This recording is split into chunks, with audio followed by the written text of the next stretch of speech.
The first time he texted me, "Where are you? Who are you with?" I thought it was care. I thought, finally someone who worries. Finally, a man who wants to know if I'm safe, if I'm all right. I didn't realize that those 3 simple words would grow into chains that wrapped around my life, tighter and tighter, until I could hardly breathe. First, his questions felt sweet. He wanted to know if I'd gotten home safely. He asked if I'd eaten. He checked if I was tired. But soon, "Have you eaten?" turned into, "Why didn't you text me back immediately?" And "Where are you?" turned into, "Why are you there and not with me?" I thought it was love. I told myself, he's just afraid of losing me. But real love doesn't interrogate. Real love doesn't suffocate. Real love trusts. I didn't see it then. Or maybe I didn't want to. It didn't stop at texts. He started calling me repeatedly 5, 10, 20 times if I didn't answer. If my phone died, when I turned it back on, there would be dozens of missed calls, messages piling up one after another. "Where are you? Why aren't you answering?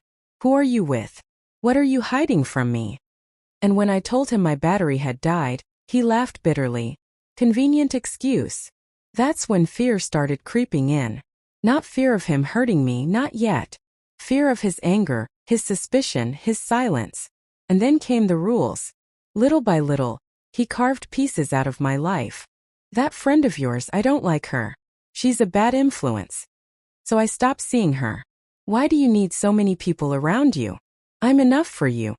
So I canceled nights out. "I don't want you talking to men at work. They'll just flirt with you." So I avoided conversations, stayed small and quiet. I told myself it was love. I thought, he just wants to protect me. But protection that isolates you isn't safety. It's prison. One evening I laughed on the phone with a friend. Just laughter, nothing more. His face darkened immediately. "Who is that? Why are you laughing like that?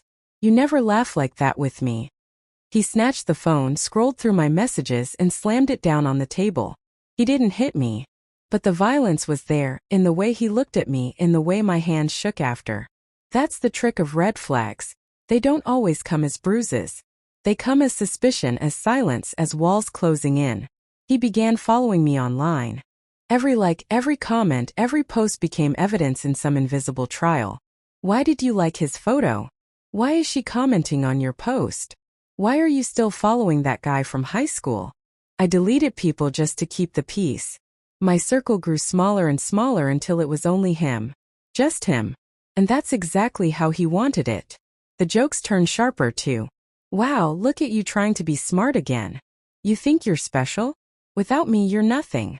It chipped at me, piece by piece, until one day I looked in the mirror and didn't recognize the woman staring back.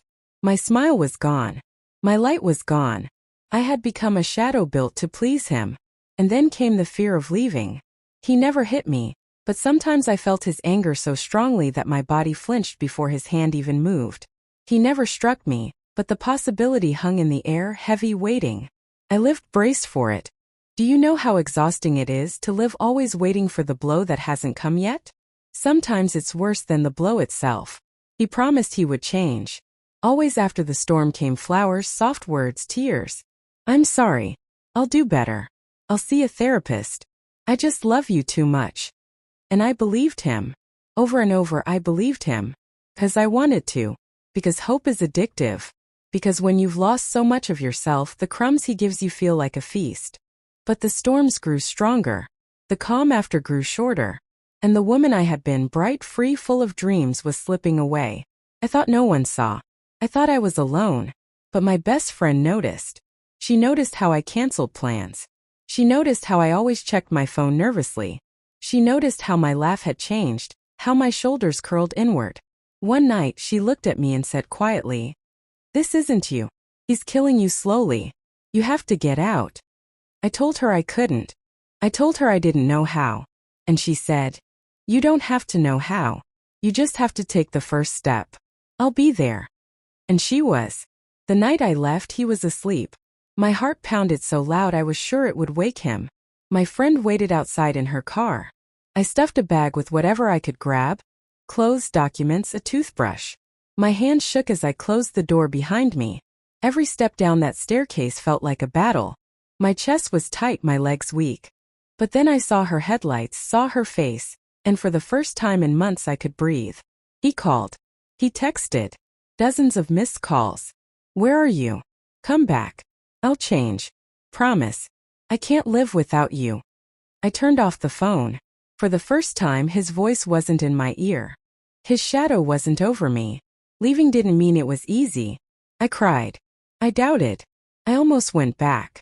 But every time I thought about his promises, I remembered his eyes when he grabbed my phone, his voice when he tore me down, the cage he had built around me. And I remembered my friend's words. He's killing you slowly. Red flags never fade. They don't turn pink with time. They don't disappear with apologies. They grow darker, heavier until they swallow you whole. So hear me when I say this. If you feel it, the control, the suspicion, the isolation, the jokes that hurt, the promises that never last, don't wait. Don't wait for the day he finally raises his hand, because by then you'll already be gone inside. Love doesn't cage you. Love doesn't erase you. Love doesn't make you smaller. You are worth freedom. You are worth laughter without fear. You are worth friendships without guilt. You are worth love that doesn't come with apologies. I escaped. And if you see yourself in my story, you can too. Don't wait until the red flags bury you. Don't wait for the storm that will break you. Take the first step. Even if it's small. Even if it's terrifying. Take it. And when you do, you'll realize what I did. That the scariest part isn't leaving. The scariest part is staying. I escaped. And for a while I thought I had lost everything. My sense of self was gone. I would look in the mirror and still see his shadow behind me. I doubted my choices. I replayed his words in my head. I felt broken, like maybe I would never be whole again. But then came the silence. The kind of silence I hadn't had in months. No interrogation, no constant buzzing of messages, no voice demanding to know where I was. And in that silence, I began to hear myself again. The first weeks were hard. I cried. I shook. I felt empty. But slowly, piece by piece, I started rebuilding. I went for walks alone. I met with friends again. I laughed without fear of who might be listening. I wore the dress I once loved and realized I didn't need anyone's permission. A few months passed and I realized I was breathing again. I wasn't just surviving, I was living. And with each day I reclaimed more of myself. The woman who had dreams, who had a voice, who had joy. Now I look at men differently. I don't fall for sweet words so quickly. I don't excuse controlling behavior as love. I watch closely, carefully, and I trust the red flags when I see them. Because I know ignoring them only leads to losing yourself. I'm not bitter. I'm not broken. I'm wiser. Stronger. And I will never again give my soul to someone who only wants to cage it. So if you're listening to this and you recognize yourself, remember, you are not weak for leaving. You are strong. Strong enough to walk away. Strong enough to rebuild. Strong enough to choose love that feels safe, steady, and real. And when you do, like me, you'll learn that leaving wasn't the end. It was the beginning of finding yourself again.